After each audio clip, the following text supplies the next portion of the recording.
سلام بچه ها، چطوره؟ خیلی خوش اومدین به اولین ویدیو من در یوتیوب. من نیکولازر هستم و امیدوارم که از این ویدیو خوشتون اومده باشه. یادتون نره که این ویدیو رو حتما لایک کنید، کانال سابسکرایب کنید و زنگوله رو بزنید که وقتی ویدیو گذاشتم با خبر بشید و اینکه کامنت هم بذارید. خب آقا، امروز قراره کریر مود FC24 بریم منچستر یونایتد و دیگو سیمونه که از اتلتیکو مادرید به منچستر یونایتد اومده. خب آقا، فقط این ویدیو ضبط شده است، یعنی من ضبطش کردم ولی ویدیوش هم گرفتم که تصویر خودم بود، ولی متاسفانه مشکل داشت، برای همین دارم ضبط می‌کنم. یه جای ممکنه مشکل پیدا کنه. خب آقا، بهترین بازیکن تاریخ آنتونیو مشاهده می‌کنید. ترکیب یه ذره مشکل داره. ما به یک دفاع راست، یک مهاجم نوک، یه هافبک جای ماونت نیاز داریم و یه دفاع وسط هم جای لیساندرو مارتینز، وگرنه باقی تیم مشکل نداره. خب آقا، این اونانا هم واقعا بازیکن بدی نیست. خود متاسفانه دفاع یونایتد که وضعش بسیار خرابه. خب آقا، بریم اسکواد رو بررسی میکنیم و اینکه اینجا حساب میکنیم که ببینیم تیم واران هم که به کومو رفت و دیگه فکر کنم هر کی از رئال میره پشیمون میشه. کاسمیرو و واران نمونهش بودن. هر کسی از رئال بره عاقبتش خرابه. خب رشفورد که میذاریم جای سانچو و اینکه اسکواد مشکلی نداره. خب آقا، بریم سراغ خریدامون. خب آقا، اولین خریدمون رو 1 میلیارد هم بودجه تیمه، فقط واسه اینکه اون ترکیبو بچینیم ببینیم در آخر چیکار میکنه. بازی‌هامون هم که همینه، سویش کنیم تا آخر فصل ببینیم چه خبر میشه. خب آقا، بریم واسه اینکه بازیکن بخریم. خب آقا، بریم توی سرچ پلیر و سرچ کنیم یک دفاع وسط خاص که الکساندر آرنولد مد نظر منه. حالا الکساندر آرنولد رو اینجا سرچ میکنیم. الکساندر آرنولد نمیاره جز ما ترنت رو بزنیم اولش. الکساندر با آرنولدش یه خط فاصله بینشونه، اون ترنت رو بزنیم به نظرم بهتر باشه که بله. چون الکساندر آرنولد که 81 میل هم هست که مهم نیست خیلی ارزشش، ما قراره که بخریمش و بند فسخش هم پرداخت نمی کنیم، زیاده 155 میل. با فن بیساکو تاقشون هم که یکم قیمتش هم ارزون تر بشه، نیاز انقدر هزینه کنیم واسش. خب آقا، رفتیم مذاکره با یورگن کلوپ. خب آقا، یه دیگو دالوتو که نه جوونه، فن بیساکو رو بهش میدم، به در نمیخوره. یه آفر هم بهت میدم 70 میل. 70 میل خوبه دیگه، آره بس زیاده تر. 100 میل آفر و 73 میل اوکی، مشکلی نیست. خب آقا، الکساندر آرنولد هم گرفت، الان با خودش و ایجنتش سر حقوق و ایناش مذاکره کنیم که دیگه رسما بازیکن یونایتد بشه. خب آقا، 100% کروشال بازیکن مهمیه، قرار فیکس تیم باشه و بدرخشه برای منچستر یونایتد. قراردادم 5 ساله میبندم آقا. اکسپت نمیخواد، بنده فصل نمیخواد. مثلا 115,000 یورو که مشکلی نیست، ما باشو پرداخت میکنیم. خب آقا، و بله ترنت الکساندر سینما چه فقط همین رو ببینید وقتی که بازیکن وارد میشه و دیگه بازیکن بعدی دیگه لازم نیست. کاسمیروی که هستیم با الکساندر آرنولد، بازیکن جدید تیم منچستر یونایتد که از آنفیلد اولد ترافورد اومده تا یک فصل رویایی رو رقم بزنه. من نمیدونم یونایتد این تو لیگ اروپایی هست یا نه، فصلش افتضاح بود. حتی فصل پیش لیگ قهرمانان رفت، ولی خود اینجا لیگ اروپا است، نمیدونم چرا. واقعا خدا نمیدونم چرا اینجوریه. وگرنه این فصل لیگ قهرمان اروپا بود، مقابل بایرن و اینا بازی داشت، نه که لیگ اروپا رفته الان. خب آقا، الکساندر آرنولد رو گرفتیم و الان باید بریم واسه خرید و خرید دیگه تو پستای دیگه. خب آقا،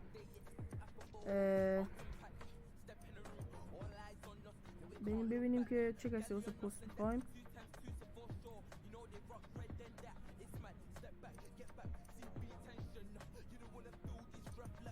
خب اینا که کسی گزینه هم نیست، ناجم نفش بگیریم.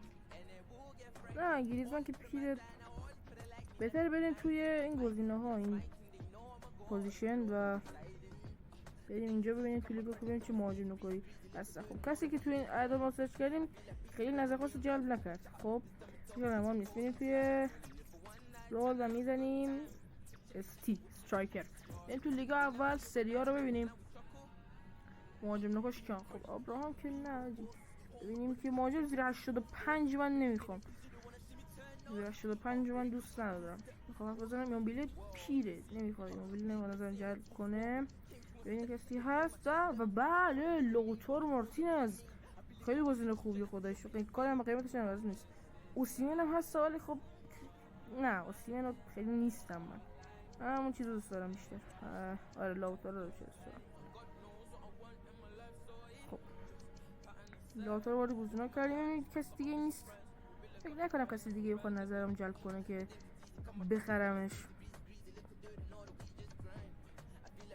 خب یاشوا زیرکزی هم که با زیرکزی اسمش نمیدونم دقیق تلفظش، ولی خب این فصل ما یونایتد پریمیر لیگ هم نگاهی بندازیم، ولی خب هیچ فکر نکنم بتونن جای چیزو بگیرن. لوتارو بگن. لوتارو خیلی گزینه خوبی بود که پیشنهاد داد تو سری آ بود. ارلینگ هالند نه دیگه نمیخواد تیم اونقدر چیزی باشون بزرگ داشته باشه دیگه مسخره در بیاد. خب آقا بریم واسه خرید چیز لوتارو. اما اول بریم ترکیب ببینیم که آرنولد اومده تو ترکیب فیکس هستش. ما خودمون گذاشتیم فکر کنم نمیدونم یادم میره سری. خب آقا بریم واسه هاف بک جای ماونت رو بگیره. هاف بک جای ماونت رو بگیره. ببینیم کی هست که بخریم ما. خب بازم باید برم سرچ کنم دوباره.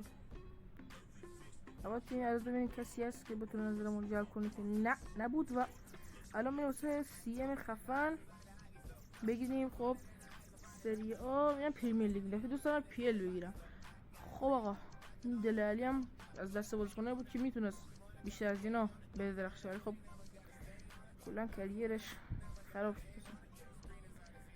کی دی بی مشاهده میکنی. انزو فرناندز هم هست، پاسکال گروس، گالاگر، گیمارش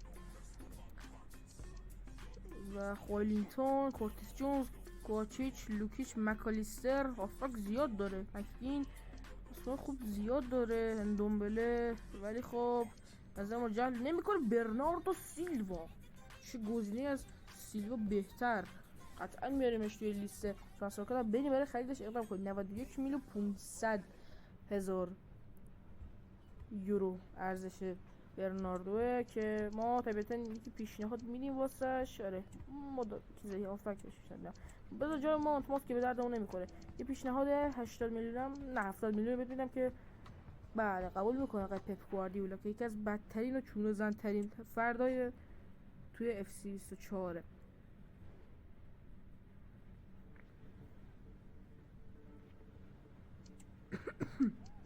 خب آقا یکی باشه تو بزنیم. آره یه استرایکر چیزی ببینم کی هست. مارسیال. آره مارسیال هم مثل دل علی بود که میتونست خیلی بهتر از نمیشه. گلدن بوی برد وقتی که جوان بود. نمیدونم دقیقا چه سالی 2017 16 بود فکر کنم. خب آقا 70 میل هم برای لوتارو مارتینز. 80 میل 88 میل آقا 88 که باورم نمیشه قبول نکرد. و ما چقدر قرار بگیری؟ خب مهاجم 20 میلیون دارن بهت میدن دیگه. قبول نکرد. آقا بریم فعلا برناردو رو رسمی کنیم. خب آقا لژندش کروشا 100% فیکس بازیکن مهم یونایتد. قرارداد 5 ساله که نمیاد. 5 ساله 3 ساله اوکی. من فصل که نمیخوام داشته باشه. داش بگو چرا حقوق میخواد بگیری خود دیگه طرف. من چجوری حساب کنم؟ 270,000 خیلی زیاده. آقا فکر نکنم اینقدر بخواد بگیره، ولی ما 200,000 به بالا میدیم بهش. 220 چقدرش میدیم؟ 230 250 خیلی 250 خیلی هم زیاد بود. میتونست خیلی کمتر بشه ولی خب مهم نیست خیلی. جمع زیاده. و اینکه بله برناردو سیلوا هم اومد که اسکیپ میکنیم. چیز خاصی نیستش. حالا ببینیم چه نمره میگیره خریدمون. A میگیره. فکر نکنم A بگیره. زیادی بهش پیشنهاد دادیم. حقوقش خیلی زیاده. خب 30 گرفت. not bad. اوورال 88. اینم جای ماونت بازی کنه. برناردو خرید فوق العاده 84 بدون. ولی خب ماونت هم تو خودش 30 میلیون بود واسه همین فکر کنم. واقعا رقم که رقم خوبی بود 70 میلیون. خب آقا الان فعلا واسه اقدام کردن به یک خریدی که این فصل یونایتد داشت، ماتیاس دلیختی که واقعا اومده بود به یونایتد این فصل 2024 2025 و ما میخوایم بخدم دیگه اینجا لیساندرو مارتینز بازی کنه. خب بنده فسخش رو پرداخت میکنم، مهم نیست خیلی واسه من پرداختش میکنم. آره خب بریم واسه مذاکره.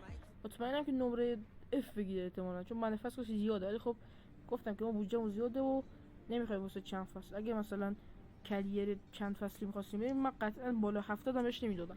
خب کروشال آقا بازیکن مهمیه، فیکس تیم 5 سال بمونه، واسه جوونیه که بعد قبول میکنن بدون بنده فصل و حقوقش هم 100,000 تا میگم. خوبه خدا شکر 120,000 تا. ماتیاس دلیخت هم به منچستر یونایتد پیوست، تیمی که دیگو سیمونه داره واسه پریمیر لیگ، لیگ اروپا، اف ای کاپ و کاراباو کاپ میبنده. من خودم احتمال میدم یکی دو جام بتونیم بگیریم دیگه، حداقل تیم خیلی تیم خوبیه. تو لاوتارو مارتینز که بله اف نمره اف گرفت. خب آقا چند روز هم میگذاریم تا این چیز باشه، این بشه دوباره برای لاوتارو مارتینز اقدام کنم. این لیساندرو لاوتارو قاطی میکنم. خب آقا بریم اسکواد ببینیم که فیکس بزنیم. صدام خب برناردو واسه که فیکس برونو که همینجاست. رشفورد رو میاریم اینور، سانچو رو میذاریم که ببینیم چی هست. دلیختو که نه دلیخت دفاع ما چی میکنیم. خب آقا میاریمش جای هویلوند. مگوایر رو میاریم به جای مالاسیا بیاریمش یا گارناچو بیاریم. چون گارناچو بیاریم والا دلیخت ماتیاس دلیخت هم بیاریم جا مالاسیا که بیاریم جا لیساندرو مارتینز. خب و این هم آنتونی هم بیاریم که جا جیدن سانچو رو بیاریم به زمین بازی. نمیتونم آر دبلیو این وینگر راست هم بگیرم یا نه نمیدونم آجی، فعلا که کار ندارم. این چند روز بگذاره تا بتونیم لاوتارو رو بخریم. فکر نکنم جز لاوتارو خرید دیگه ای داشته باشیم ما. خب چند روز بگذاره. ترانسفر دار پیشنهاد اومده برای هویلوند 17 میلیون، ارزشش 18 میلیون. البته 17 میلیون پیشنهاد میدی. این تیم‌های این نقل و انتقالات کریمات اف سی فوتسال خیلی مسخره است. تو به تیم‌ها مثلا باید بالای 30 میلیون بیشتر از رقم ارزش بازیکن بهشون پول بدی که قبول کنن، ولی اینا 1 میلیون کمتر میذارن. تو ما 100% قبول نمی‌کنم. لوکشان نمیخوام بدمش. نه فیکس تیمه برای چی بفروشمش بده. آقا من تو آفیس بزنیم مثلا ندارم من نیم ساعت دوباره پیشنهاد واسم بیاد که اسکیپ نشه روزها. تا 12 که بعدش بریم لاوتارو مارتینز رو بخریم.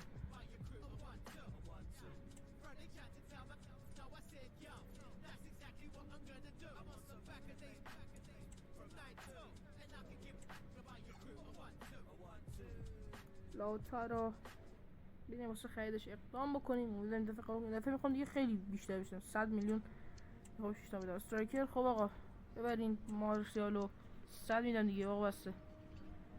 139 بعد به خدا امباپه میگرفتم از اون تر زندگی میومد. امباپه میگرفتم از این بهتره، به خدا که امباپه از این بهتر زندگی میومد. ولی خب دیگه چیزی که قبول کردیم و بریم که لاوتارو رو بگیریم. مطمئنم که میدرخشه توی تیم.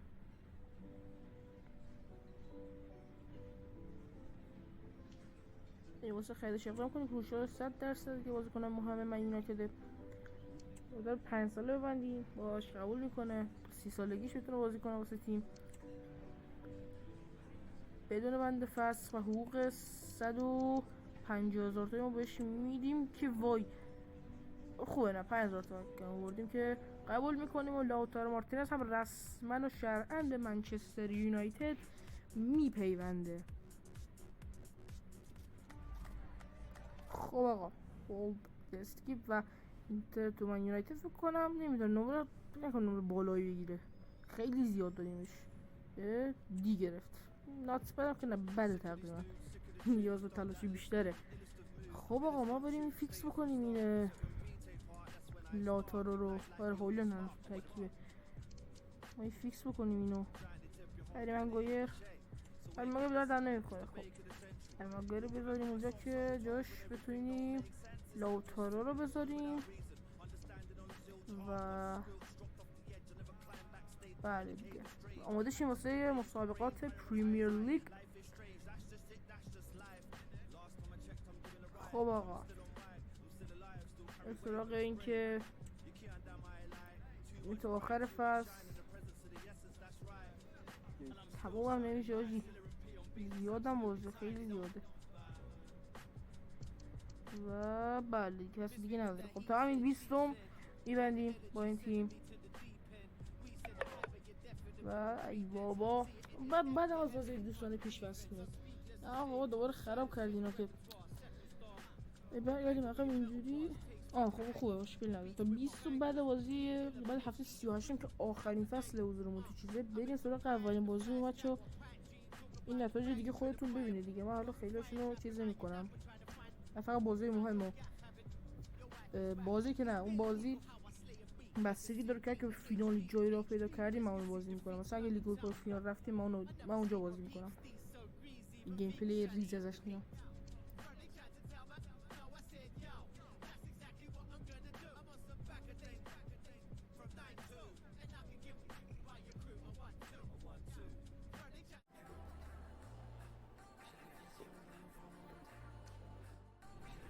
خب آقا رسیدیم به آخرای فصل که بچه ها ما توی 2 تا کاپ متاسفانه کاراباو کاپ و اف ای کاپ نتونستیم بندازیم، ولی پریمیر لیگ رو تونستیم قهرمان بشیم و به فینال لیگ اروپا صعود کردیم که واقعا چلسی بازی داریم بچه ها. و اینکه این از این بازی من خودم گیم پلی ریز میرم که دیگه بتونیم تیم رو قهرمان میکنیم.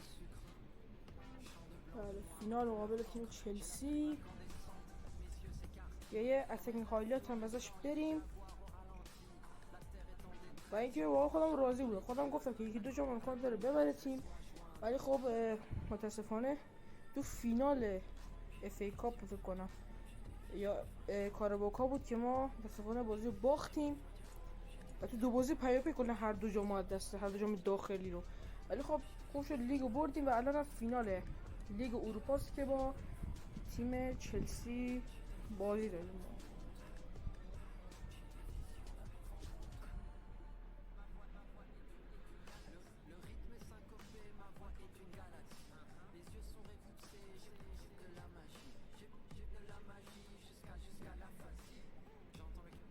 خب آقا بله اینجا ورزشگاه یوهان کرویف آرناه که توش قرار بازی فینال لیگ اروپا برگزار بشه.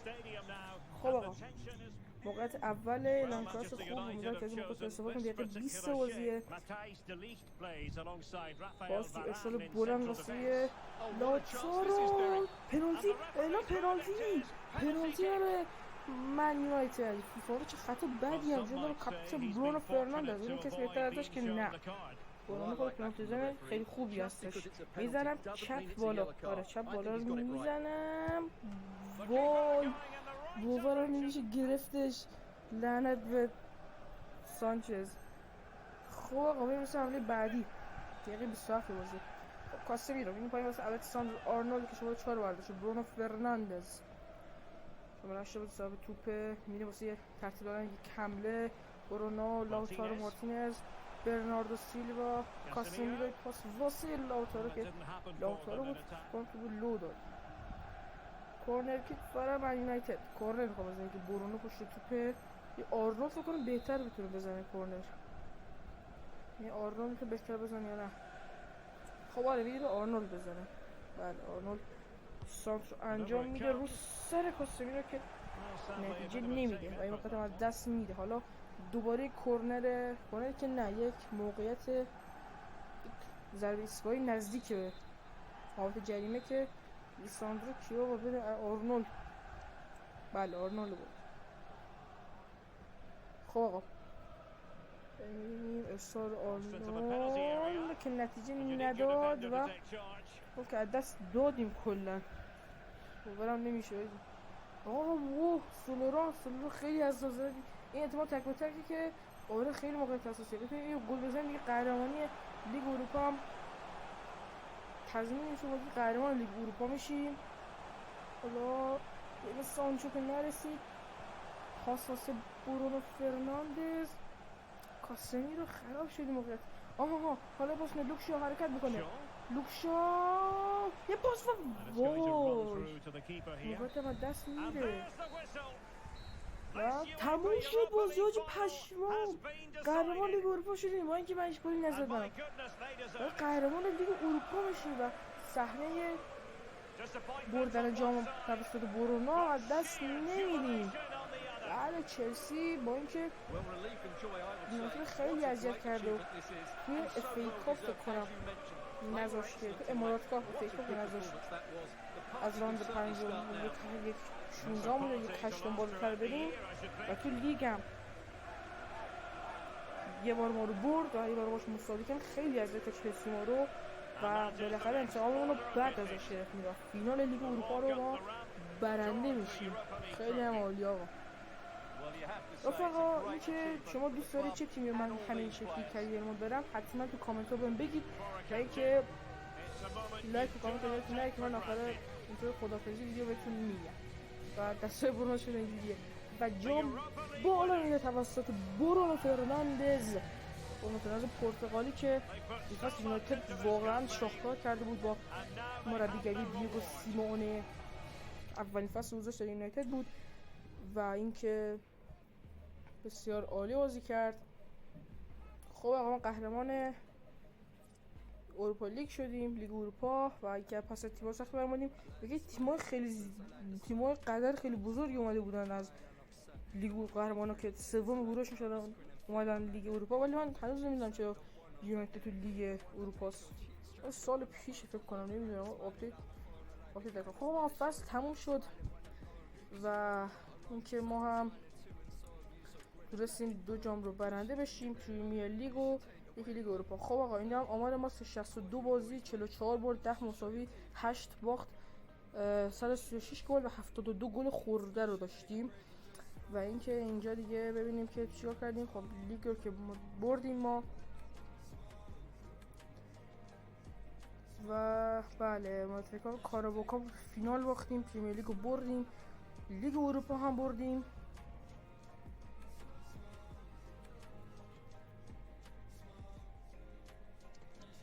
و ببینیم که دوستان خیلی هم دلیخت بود که 143 تا حداقل ارزشش بود، خیلی هم بدون بود. خب آقا یه چیزی نمونده واسه اینطور خداحافظی انجام بدیم. خب رفقا مرسی از اینکه تا اینجای ویدیو رو تماشا کردید. یادتونه که ویدیو حتما لایک کنید، چرا سابسکرایب کنید و کامنت هم بذارید و اگه دوست دارید که ویدیوی بذارم و اون توی مورد علاقتون حتما توی کامنت ها بهم بگید که واسهتون گیم پلیش رو برم و کریه مود اف سی 24 و اینکه امیدوارم که از این ویدیو خوبی باشه و اینکه تا ویدیوهای بعدی هم خدا نگهدار.